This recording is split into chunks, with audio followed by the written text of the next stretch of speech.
Hi all അസ്സാം വലൈക്കും welcome back. എന്തെല്ലാം വിശേഷം? എല്ലാവർക്കും സുഖല്ലേ? ഇന്നത്തെ റെസിപ്പി ഒരു സ്പെഷ്യൽ ഫ്രൂട്ട് സലാഡാണ്. കസ്റ്റാർഡ് പൗഡർ ഒന്നും ഉപയോഗിക്കാതെ തന്നെ വീട്ടിലുള്ള ചേരുവ കൊണ്ട് ഉണ്ടാക്കിയെടുക്കാൻ പറ്റുന്ന നല്ല ടേസ്റ്റി ആയിട്ടുള്ള ഫ്രൂട്ട് സലാഡാണ്. അതിൻ്റെ മുന്നേ ആയിട്ട് ഈ ചാനൽ ആദ്യമായിട്ടാണ് നിങ്ങൾ കാണുന്നതെങ്കിൽ നിങ്ങൾക്ക് ഇഷ്ടമായി എന്നുണ്ടെങ്കിൽ പ്ലീസ് ഒന്ന് സബ്സ്ക്രൈബ് ചെയ്ത് സപ്പോർട്ട് ചെയ്യണേ. എന്നാൽ ശരി, എങ്ങനെ ഇത് തയ്യാറാക്കുന്നത് കണ്ടു നോക്കാം.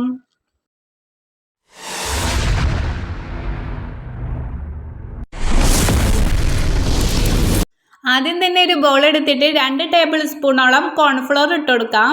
ശേഷം 1/4 ടീസ്പൂണോളം മഞ്ഞൾപ്പൊടി, അതുപോലെ 4 ടേബിൾ സ്പൂണോളം പാലും ഒഴിച്ചു കൊടുത്തിട്ട് നന്നായിട്ട് നമുക്ക് ഇതൊന്ന് മിക്സ് ആക്കി എടുക്കാം, കട്ടകളൊന്നും ഇല്ലാതെ. അപ്പോൾ നമ്മുടെ കസ്റ്റാർഡ് പൗഡറിൻ്റെ അതേ ഒരു കളറിങ് കിട്ടാൻ വേണ്ടിയിട്ടാണ് ഈ മഞ്ഞൾപ്പൊടി ചേർക്കുന്നത്. അപ്പോൾ മഞ്ഞൾപ്പൊടിയുടെ ഒരു ചുവപ്പ് ഉണ്ടാവും നിങ്ങൾ വിചാരിക്കും, അതൊന്നും ഉണ്ടാവില്ല കേട്ടോ. ഇനിയിപ്പോൾ നിങ്ങൾക്ക് യെല്ലോ കളറാണെങ്കിൽ അതും യൂസ് ആക്കാം.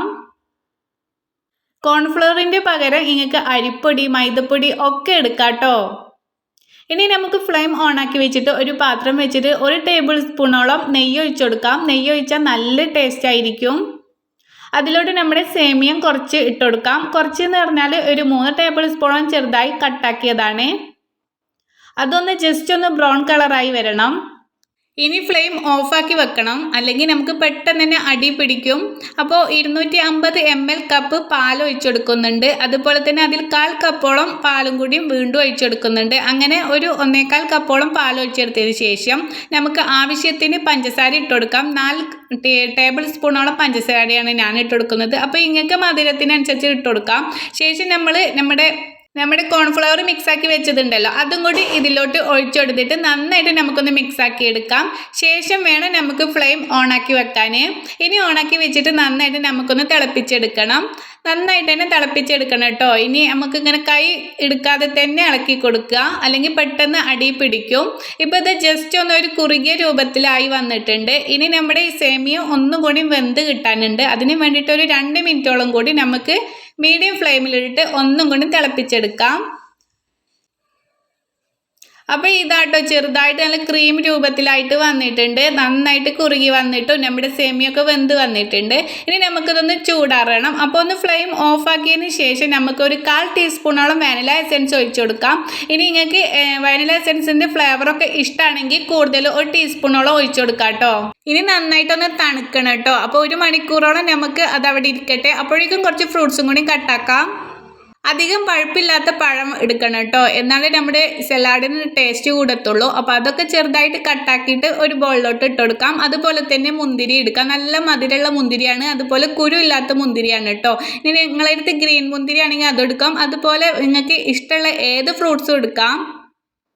ഇനി അതും നമുക്കൊരു ബൗളിലോട്ട് ഇട്ട് കൊടുക്കാം. അപ്പോൾ 1 മണിക്കൂറിനൊക്കെ ശേഷം നന്നായിട്ട് ഇത് തണുത്തിട്ടുണ്ട്. ഇനി നമ്മുടെ ഈ ഫ്രൂട്ട്സിലോട്ട് നമുക്കിത് നന്നായിട്ടൊന്ന് ഒഴിച്ചു കൊടുത്തിട്ട് മിക്സാക്കി എടുക്കാം. പിന്നെ ഒരു കാര്യം, നമ്മൾ ഏത് ഫ്രൂട്ട് സലാഡ് ഉണ്ടാക്കുകയാണെങ്കിലും ഈ കസ്റ്റാർഡ് പൗഡർ വെച്ചിട്ടാണെങ്കിലും അരിപ്പൊടി വെച്ച് ചെയ്യുകയാണെങ്കിലും ഒക്കെ ഈ മാതള നാരങ്ങ, പൈനാപ്പിൾ, പപ്പായ എന്നിവയൊക്കെ കഴിക്കുന്ന സമയത്ത് ഇട്ട് കൊടുത്താൽ മതി കേട്ടോ. അല്ലെങ്കിൽ നമുക്കൊരു ചമർപ്പായിരിക്കും കേട്ടോ. അതുകൊണ്ട് ആ ഫ്രൂട്ട്സുകൾ മാത്രം ഒഴിവാക്കി ബാക്കിയുള്ള ഫ്രൂട്ട്സൊക്കെ ഇട്ട് കൊടുത്തിട്ട് പിന്നെ നമുക്ക് ഫ്രീസറിലൊക്കെ വെച്ചിട്ട് ലാസ്റ്റ് നമ്മൾ കഴിക്കുന്ന സമയത്ത് ഇട്ട് കൊടുത്തിട്ട് ഒന്ന് മിക്സാക്കി എടുത്താൽ മതി. ഇപ്പോൾ ഇതേട്ടോ നമുക്ക് ഇത്രയേ ഉള്ളൂ. നമ്മുടെ അടിപൊളി ടേസ്റ്റ് ആയിട്ടുള്ള നമ്മുടെ ഫ്രൂട്ട് സലാഡ് റെഡി ആയിട്ടുണ്ട് കേട്ടോ. ഇനി ഇതൊന്ന് നമുക്ക് ജസ്റ്റ് ഒരു 2 മണിക്കൂർ നമ്മുടെ ഫ്രിഡ്ജിൽ വെച്ചിട്ട് എടുത്തിട്ട് കഴിച്ചാൽ അടിപൊളിയായിട്ട് കഴിക്കാം കേട്ടോ. നമ്മുടെ കസ്റ്റാർഡ് പൗഡർ ചേർത്ത് ഉണ്ടാക്കുന്ന പോലെ നല്ല ടേസ്റ്റി ആയിട്ട് തന്നെ നല്ലൊരു ഫ്രൂട്ട് സലാഡാണ്. കുട്ടികൾക്കൊക്കെ ഉണ്ടാക്കി കൊടുത്താൽ ഒരുപാടേറെ ഇഷ്ടപ്പെടും. നമ്മുടെ പെരുന്നാക്കൊക്കെ നമ്മൾ ബിരിയാണിയൊക്കെ കഴിച്ചിട്ട് നമുക്ക് ലാസ്റ്റ് ഒരു ഫ്രൂട്ട് സലാഡ് കഴിക്കാൻ തോന്നുകയാണെങ്കിൽ ഇതുപോലെ നമ്മുടെ വീട്ടിലെ ഇൻഗ്രീഡിയൻസ് ഉപയോഗിച്ച് മാത്രം ഉണ്ടാക്കിയെടുക്കാൻ പറ്റുന്ന അടിപൊളിയാണ്. അപ്പോൾ നിങ്ങൾ മസ്റ്റായിട്ട് ഒന്ന് ട്രൈ ആക്കി നോക്കുക. എന്നിട്ട് നിങ്ങളുടെ ഫീഡ്ബാക്ക് മറക്കാതെ തന്നെ കമൻറ്റ് ബോക്സിൽ അറിയിക്കാൻ മറക്കരുത്. അപ്പോൾ നിങ്ങൾക്ക് ഈ വീഡിയോയും ഈ റെസിപ്പിയും ഒക്കെ ഇഷ്ടപ്പെട്ടെന്ന് വിചാരിക്കുന്നു. ഇഷ്ടപ്പെട്ട ലൈക്ക് അടിക്കുക, കമൻറ്റ് ചെയ്യുക, ഹൈപ്പ് ചെയ്യുക, ഷെയർ ചെയ്യുക. പിന്നെ നിങ്ങളുടെ ഫാമിലി, ഫ്രണ്ട്സ് എല്ലാവർക്കും ഈ വീഡിയോ ഷെയർ ചെയ്ത് കൊടുക്കുക.